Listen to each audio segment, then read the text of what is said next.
नमस्कार, स्वागत है आपका हिंदू प्रवचन चैनल में। करीब 1530 ईस्वी की बात है। राजस्थान के अलवर जिले के तिजारा तहसील से गांव मिलकपुर में एक नंदू नाम का ब्राह्मण रहता था, जो नित्य प्रतिदिन मिलकपुर की पहाड़ियों के घने जंगल में अपनी गायों को चराया करता था। उसकी भगवान श्री कृष्ण के प्रति अटूट श्रद्धा भक्ति थी। एक दिन भगवान श्री कृष्ण ने अपने भक्त नंदू के भक्ति भाव से प्रसन्न होकर अपने दर्शन की सोची और अपने अद्भुत चमत्कार दिखाने शुरू किए। भगवान श्री कृष्ण ने अपनी माया द्वारा रचित अद्भुत गाय नंदू की गायों में चरने के लिए छोड़ दी। वह गाय प्रतिदिन प्रातः नंदू भक्तों की गायों के साथ आकर चरती और शाम होने पर पहाड़ी की ओर जाकर लुप्त हो जाती। ऐसा कई महीनों तक चलता रहा। एक दिन नंदू भक्त ने सोचा कि यह गाय प्रतिदिन प्रातः काल आकर मेरी गायों के साथ चरती है और शाम होने पर पहाड़ियों में जाकर न जाने कहाँ लुप्त हो जाती है। मुझे पता करना चाहिए कि वह गाय किसकी है। और दूसरे दिन नंदू गाय को चराकर शाम होने पर अपने गांव की ओर जाने लगा। वह गाय प्रतिदिन की तरह अन्य गाय से अलग होकर पहाड़ी की ओर चल दी। नंदू भक्त भी उसी गाय के पीछे पीछे हो लिया।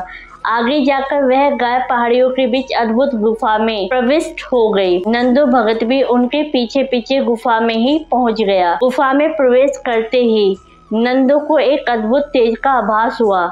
यह देखने के लिए वह तेज कहां से आ रहा है। वह आगे बढ़ा।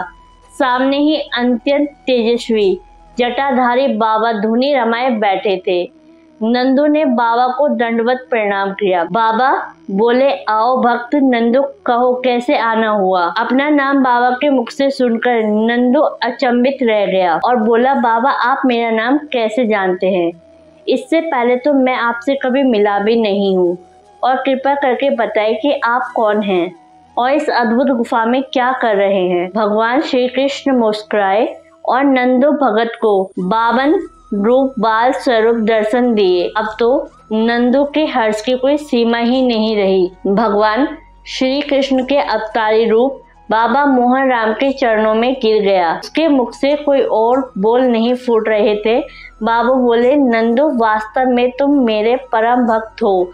मेरे प्रति तुम्हारी अटूट श्रद्धा भक्ति को देखकर ही मुझे तुम्हें दर्शन देने भूलोक पर आना पड़ा। मैं ही प्रतिदिन अपनी गाय तुम्हारी गायों के साथ चरने को छोड़ दिया करता था, इसलिए तुम्हारी मेरी तरफ से एक गाय की जितनी चराई बनती है मांग लो। जो भी तुम मुझसे मांगोगे मैं तुम्हें अवश्य दूंगा। इतना सुन नंदू भक्त श्री कृष्ण के आगे हाथ जोड़कर नमन अवस्था में बोला, भगवान आपने मुझ गरीब को दर्शन देकर कृतार्थ कर दिया है। मैं यह इस योग्य कहाँ था कि मुझे आपके दर्शन होते। मुझ पर आपकी असीम कृपा हुई है, आपने मुझे दर्शन दिए, ये ही मेरे लिए कम नहीं है। अब मैं आपसे और क्या मांगू। बाबा मोहन राम मुस्कुराए और नंदू भक्त की तरफ अपनी दृष्टि डालते हुए बोले, नंदू वास्तव में इस कलयुग में तुम मेरे परम भक्त हो।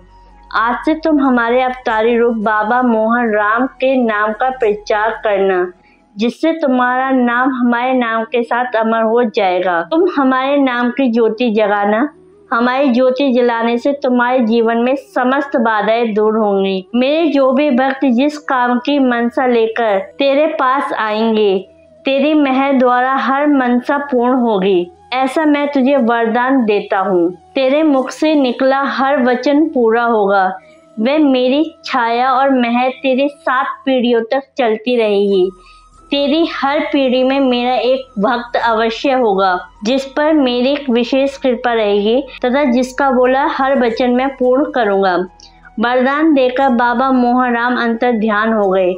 तत्पश्चात नंदू भगत ने अपने गाय को लेकर घर वापस आ गया। घर परिवार में अपनी इच्छा प्रकट कर नंदू भक्त ने संन्यास ले लिया। गांव मिलकपुर मंदिर में रहने लगा। मंदिर से खोली और खोली से मंदिर बाबा मोहन राम की सेवा में तन मन धन से जुट गया। बाबा मोहन राम की मेहर से भक्तजनों के दुख काटने लगा और जब नंदू भगत का अंतिम समय आया तो बाबा मोहन राम से मिलने वाले वरदान को लालू और भाव सिंह के सर पर हाथ रखकर आशीर्वाद दे दिया, जिनकी महर द्वारा दुखी जनों के दुख कटते आए हैं।